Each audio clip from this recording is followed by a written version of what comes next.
मैं दुनिया भुला दूंगी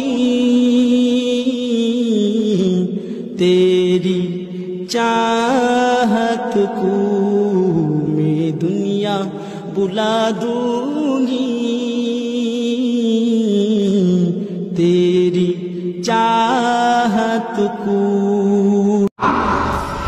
যে জায়গা থেকে রাসূল জান্নাতের বাগান বলেছেন, যেই শ্রোতাদের জন্য সমস্ত কুল কায়নাত মাগফিরাতের দোয়া করছেন, যেই প্যান্ডেলের মধ্যে আল্লাহ কুদরতিভাবে তাকিয়ে রয়েছেন, সেই স্টেজের মধ্যে আজকে আমার মতো একদল ভাইয়েরা বসে হিন্দি গানগুলো এই জায়গার মধ্যে শ্রোতাদেরকে শোনাচ্ছেন। নাউজুবিল্লাহ। আমি আপনাদের কাছে জানতে চাই, যেই জায়গা কোরআনের স্টেজ, যেই জায়গার মধ্যে নবীজির কথাগুলো হওয়ার কথা, সেই জায়গাকে আজকে যারা কলঙ্কিত করতে চায়, তারা অদূর ভবিষ্যতেই বাংলাদেশের মধ্যে ওয়াজ মাহফিল বন্ধ করতে চায়। কথা বলেন ঠিক কিনা?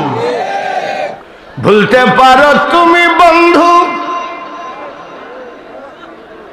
আমি ভুলি নাই, মরণকালে একবার যেন তোমার দেখা পাই আমার সোনা বন্ধুরে। এরকম গান গায় না কিন্তু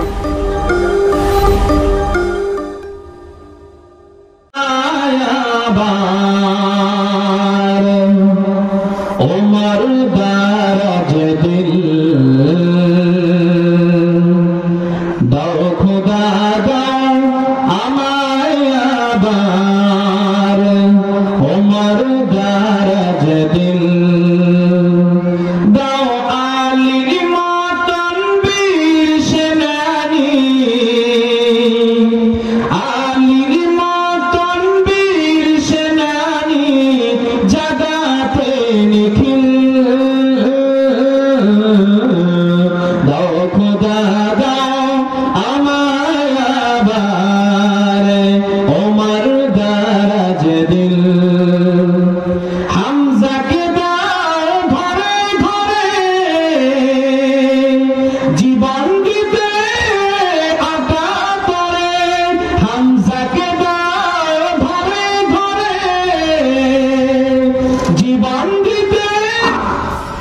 যে জায়গা থেকে রাসূল জান্নাতের বাগান বলেছেন, যেই শ্রোতাদের জন্য সমস্ত কুল কায়নাত মাগফিরাতের দোয়া করছেন, যেই প্যান্ডেলের মধ্যে আল্লাহ কুদরতিভাবে তাকিয়ে রয়েছেন, সেই স্টেজের মধ্যে আজকে আমার মতো একদল ভাইয়েরা বসে হিন্দি গানগুলো এই জায়গার মধ্যে শ্রোতাদেরকে শোনাচ্ছেন। নাউজুবিল্লাহ। আমি আপনাদের কাছে জানতে চাই, যেই জায়গা কোরআনের স্টেজ, যেই জায়গার মধ্যে নবীজির কথাগুলো হওয়ার কথা, সেই জায়গাকে আজকে যারা কলঙ্কিত করতে চায়, তারা অদূর ভবিষ্যতেই বাংলাদেশের মধ্যে ওয়াজ মাহফিল বন্ধ করতে চায়। কথা বলেন ঠিক কিনা? আমরা দেখেছি যখন বাংলাদেশের প্রতিটি আনাচে কানাচের মধ্যে ওয়াজ মাহফিল ছড়িয়ে গিয়েছে, যে দেশের মানুষগুলো আল্লাহু আকবার ধ্বনির মাধ্যমে ঘুম ভাঙে, যেই দেশের মানুষগুলো আল্লাহু আকবার ধ্বনি দিয়ে ঘরের মধ্যে ফিরে যায়, যেই দেশেরটাকে বাংলাদেশটাকে বলা হয় মসজিদের দেশ, যেই দেশটাকে বলা হয় মাদ্রাসার দেশ, যেই দেশটাকে বলা হয় কোরআনের দেশ। সুতরাং যারা এই ওয়াজ মাহফিলের ফিলটাকে কলঙ্কিত করতে চায়, তাদেরকে আমরা আজকের ওয়াজ মাহফিল থেকে দায়িত্বহীন কণ্ঠে জানিয়ে দিতে চাই, আমরা এই ওয়াজ মাহফিলকে কলঙ্কিত হতে দিব না। কথা বলেন ঠিক কিনা? যেন তোমরা ভেবে নিবা না যে এটা যেন তেন কোনো জায়গা। এই জায়গার মর্যাদা আল্লাহ রাসূল বলেছেন, ইজা মারারতুম বিরিয়াদিল জান্নাহ, নবীজি জান্নাতের বাগান বলেছেন। কেন তুমি আজ ইতিহাসের দিকে তাকিয়ে দেখো না কেন? এখনো বাংলাদেশকে সিরিয়া বানানো সম্ভব হচ্ছে না, এখনো বাংলাদেশকে ফিলিস্তিন বানানো সম্ভব হচ্ছে না, এখনো বাংলাদেশকে মায়ানমার বানানো সম্ভব হচ্ছে না। এই কারণে যে দেশের মধ্যে ফজরের পূর্বে কচি কাঁচা বাচ্চারা কোরআন তেলাওয়াত করে, চোখের পানি দিয়ে বাংলার জমিন ভিজিয়ে ফেলে, যতদিন এদেশের মধ্যে কোরআনের কথা হবে, এদেশের মধ্যে অবশ্যই শান্তি আসবে। কথা বলেন ঠিক কিনা? সুতরাং যারাই এই স্টেজকে কলঙ্কিত করতে চাচ্ছ, তাদেরকে আমরা দায়িত্বহীন কণ্ঠে জানিয়ে দিতে চাই, ওমান আহসানু কাওলাম মিম্মান দাআ ইলাল্লাহ, তোমরা শ্রেষ্ঠ শ্রেষ্ঠ জায়গায় থাকো, আমরা তোমাদেরকে সম্মান করি, সম্মান করব, কিন্তু তোমার জবান থেকে যদি এই স্টেজকে ফানের জায়গা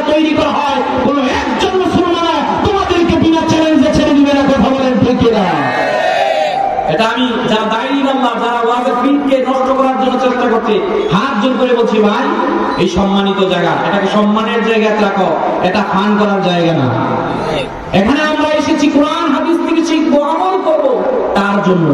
কিন্তু তুমি যদি এটাকে হাস্যজ্জ্বল হাস্যকর একটা জায়গায় পরিণত করো, কাফের মুশরিকের আগামীতে এই দেশের মধ্যে ওয়াজ মাহফিল বন্ধ করে দেওয়ার জন্য ব্যর্থ চেষ্টায় লিপ্ত হয়ে যাবে, কথা বলে ঠিক না?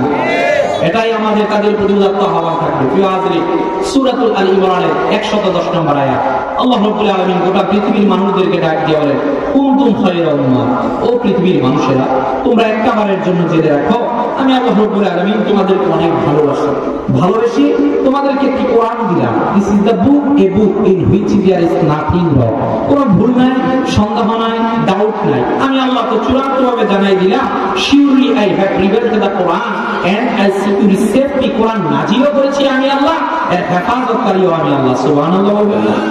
সে কোরআন কারীমের মধ্যে আমার আল্লাহ চূড়ান্তভাবে ডাক দিয়ে বলেন, you are the greatest ummah all over the nation, তোমরা তো শ্রেষ্ঠ জাতি। আল্লাহ রাসূল বলেন, পৃথিবীর মধ্যে আমার পূর্বে আর 70টা উম্মত হয়েছে, তাদের মধ্যে শ্রেষ্ঠ হলো উম্মতে মুহাম্মদ। সুবহানাল্লাহ। আরেকটু আস্তে কর, আরেকটু আস্তে কর, আরেকটু আস্তে কর। এইবার বোঝা যায় আমার সামনে কিছু সুপুরুষ আছে। আমি কিছুক্ষণ আগে দেখে আসলাম যে পিছনে একটা কবরস্থান, তো আমি ভাবলাম যে এখানে তো কিছু সুপুরুষ হবে, তো আপনারা যেভাবে ঘুমিয়ে যাচ্ছেন, নির্বাচন কি শেষ হয়ে গেছে? তাই তো সাউন্ড শেষ।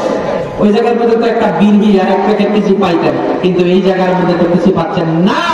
এই জায়গার মধ্যে কিচ্ছু পাচ্ছেন না, কিন্তু আপনি যদি একটা তাকবীরের স্লোগান দেন, একবার সুবহানাল্লাহ বলেন, আল্লাহু আকবার বলেন, আপনার প্রতি সন্তুষ্ট হয়ে যান স্বয়ং আল্লাহ রাব্বুল আলামিন বলেন সুবহানাল্লাহ। আওয়াজ দিয়ে বলেন আল্লাহু আকবার, তাকবীর, আল্লাহু আকবার, রিসালাত, আহলে সুন্নাত ওয়াল জামাত। এতক্ষণ পরে একটা মুজাহিদ পাইলাম, সুবহানাল্লাহ বলতেন না? আল্লাহ রাসূল হাত তুলে দুই ব্যক্তির জন্য দোয়া করলেন, আল্লাহুম্মা আইজ্জাল ইসলাম বি উমর ইবনে হিশাম আর উমর ইবনে খাত্তাব। একটা হলো উমর রাদিয়াল্লাহু তাআলার জন্য, আরেকটা হলো আবু জাহলের জন্য। আবু জাহলের দোয়াটা আল্লাহ কবুল করেন নাই, উমরের দোয়াটা কবুল করে উমরকে মুসলমানরা বানালেন। নবীজি নিজে তাকবীর দিয়েছিলেন, নারায়ে তাকবীর। এবার একটা তাকবীর দেন, শয়তান যে দূরে চলে যায়, নারায়ে তাকবীর বলছে, কিন্তু মুজাহিদদের মতো ভাব এখন আসে না। নারায়ে তাকবীর, নারায়ে তাকবীর, নারায়ে রিসালাত, মারহাবা করুন। প্রিয় হাজরিন, কোরআন কারীমের এই আয়াতটি কেন নাযিল করলেন? তাফসীরে বাগাবীর মধ্যে আল্লামা বাগাবী রাহমাতুল্লাহ আলাইহি হযরত ইকরামা সূত্রে নকল করলেন।